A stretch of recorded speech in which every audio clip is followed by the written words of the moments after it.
लद्दाख।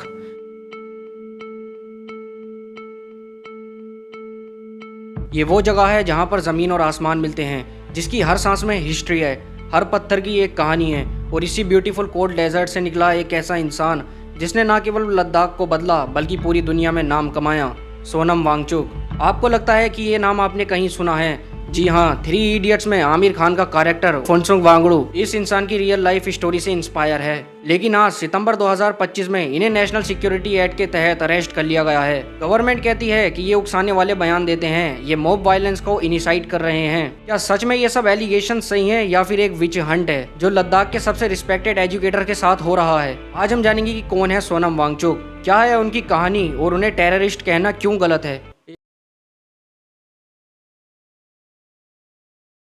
1 सितंबर 1966 लद्दाख का एक छोटा सा गांव उल्लेट कोपा, जहां पर सिर्फ 5 परिवार रहते हैं, वहां पर सोनम वांगचुक का जन्म हुआ। लद्दाख में पहले से ही स्कूल्स की कमी थी। 9 साल तक सोनम वांगचुक घर पर पढ़ाई करते रहे। उनकी मां ने उन्हें मदर टंग लैंग्वेज लद्दाखी में सब कुछ पढ़ाया। मैथमेटिक्स, साइंस और नेचर सब कुछ प्रैक्टिकल वे में उन्हें पढ़ाया गया। यहाँ से शुरू होती है उनकी यूनिक एजुकेशन फिलोसॉफी। 1975 में जब सोनम वांगचुक 9 साल के थे, तब उनके पिताजी सोनम वग्याल जम्मू एंड कश्मीर गवर्नमेंट के मिनिस्टर बन गए थे। सोनम को श्रीनगर के स्कूल में एडमिशन लेना पड़ा, लेकिन असल मुश्किल इनके लिए यहाँ से शुरू होती है। वो डिफरेंट दिखते थे, डिफरेंट ड्रेसेस थी और डिफरेंट कल्चर था।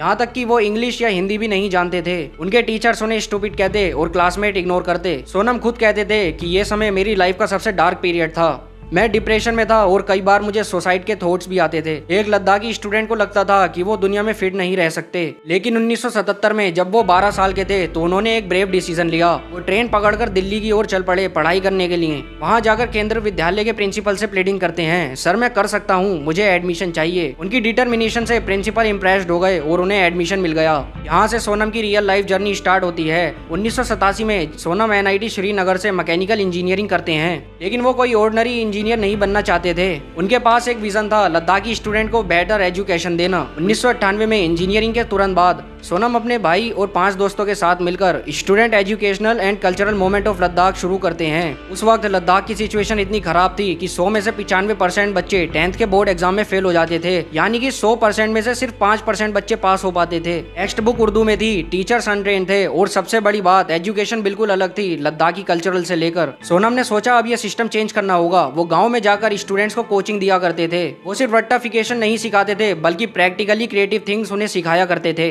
1994 में लॉन्च होता है operation new hope, government, village communities और सैगमोल का कोलैबोरेशन, जिसमें टीचर्स को ट्रेनिंग दी गई, बुक्स को लद्दाखी कॉन्टेक्स्ट में रीराइट किया गया, इंग्लिश मीडियम स्कूल को इंस्ट्रक्शन दिए गए, विलेज एजुकेशन कमेटीज बनाई गई। और फिर होता है एक मिरेकल। 7 साल के अंदर पास परसेंटेज 5% से जम कर सीधा 55% हो जाता है। आज ये 75% है। प्राइवेट स्कूल्स के बच्चे अब गवर्नमेंट स्कूल्स में भी आने लगे। 1998 में सोनम ने एक रेवोल्यूशनरी स्कूल खोला, सैगमोल अल्टरनेटिव स्कूल, जिसमें एडमिशन लेने का क्राइटेरिया था फेलियर। जो स्टूडेंट्स फेल हो गए वो यहाँ पर आया करते थे। लेकिन कमाल इस बात का है कि फेल स्टूडेंट्स इंटरनेशनल लेवल पर सक्सेस कर रहे थे, क्योंकि यहाँ की एजुकेशन डिफरेंट थी। सोनम वांगचुक की इन्वेंशन में से एक इन्वेंशन है सोलर कैंपस। सर्दी में जब इंडियन आर्मी को सर्दी से बचाने का सवाल आया, तब सोनम वांगचुक ने इसका इन्वेंशन किया। ये कैंपस सोलर कैंपस थे। अगर बाहर -30 डिग्री टेम्परेचर होता तो इसके रूम्स अंदर से गर्म रहते। सोलर इलेक्ट्रिसिटी, सोलर कुकिंग, यहाँ तक कि सोलर हीटेड वाटर। 2016 में सैगमोल को इंटरनेशनल टेरा अवार्ड मिला है। 2006 में प्रेसिडेंट APJ अब्दुल कलाम अपनी इंडिपेंडेंस डे की स्पीच में कहते हैं कि लद्दाखी एजुकेशन सिस्टम एक नेशनल एग्जाम्पल है। लद्दाख की एक सबसे बड़ी कमी थी पानी की कमी।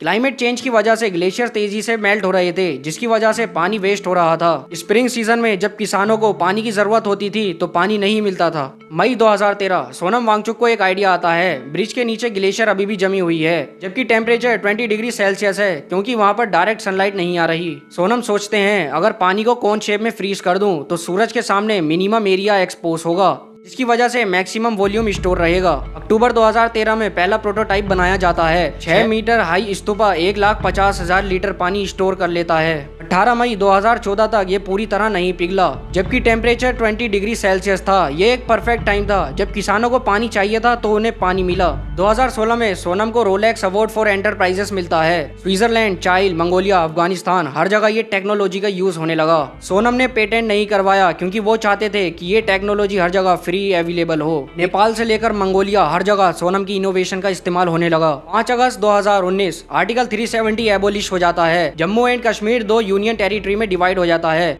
लद्दाख को लेजिस्लेचर तो नहीं मिला, लेकिन यूटी स्टेटस मिल जाता है। स्टार्टिंग में सोनम खुश थे, उन्होंने पीएम मोदी के लिए एक थैंक यू वीडियो भी बनाया था। लद्दाख को यूटी स्टेटस मिला, ये तो अच्छी बात है, लेकिन साथ में सोनम ने वार्निंग भी दी थी। सोनम कहते हैं लोगों को लगता है लद्दाख के रिसोर्सेज एक्सप्लॉइट होंगे, चाइना जो तिब्बत में कर रहा है वो यहाँ होगा क्या, इसलिए वो 6th शेड्यूल प्रोटेक्शन की मांग करते हैं। 6th शेड्यूल है क्या? कॉन्स्टिट्यूशन का आर्टिकल 244 ट्राइबल कम्युनिटीज को प्रोटेक्शन देता है। लैंड, फॉरेस्ट, वाटर पर कंट्रोल लोकल लोग डिसाइड करते हैं। 97% लद्दाखी लोग ट्राइबल हैं, तो ये राइट बनता है। 2023 में सोनम प्रोटेस्ट शुरू करते हैं। हाडुंग ला पे क्लाइमेट फास्ट -40 डिग्री में 2024 में 21 दिनों तक हंगर स्ट्राइक, दिल्ली मार्च ऑर्गेनाइज करते हैं। सितंबर 2025 सोनम फिर स्ट्राइक पे बैठते हैं, 15 दिन तक फास्ट, और फिर वही सेम डिमांड, स्टेटहुड और 6th शेड्यूल। गवर्नमेंट से मीटिंग होती रही, लेकिन कोई कॉन्क्रीट सोल्यूशन ना मिला। 25 सितंबर 2025 लद्दाख में जो पीसफुल प्रोटेस्ट चल रहा था वो वायलेंस में बदल जाता है, जिसमें 4 लोगों की मौत हो जाती है और 90 लोगों से ज्यादा जख्मी हो जाते हैं। गवर्नमेंट तुरंत सोनम वांगचुक पर ब्लेम डालती है। एमएचए ने कहा सोनम उकसाने वाले बयान देते हैं, जेनजी को प्रोटेस्ट के लिए एनकरेज किया।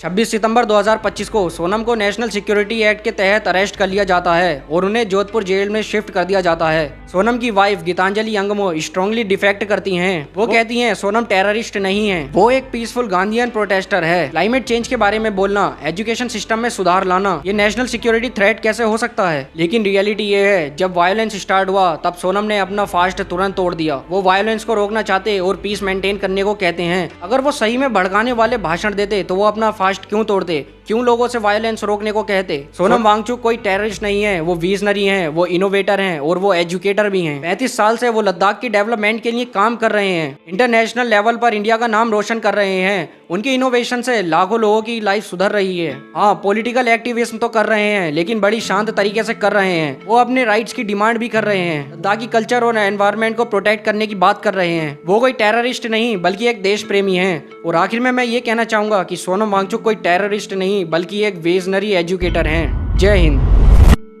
अगर आपको ये डॉक्यूमेंट्री पसंद आई हो तो चैनल को सब्सक्राइब करें ताकि और डॉक्यूमेंट्री मैं आप तक पहुंचा सकूं।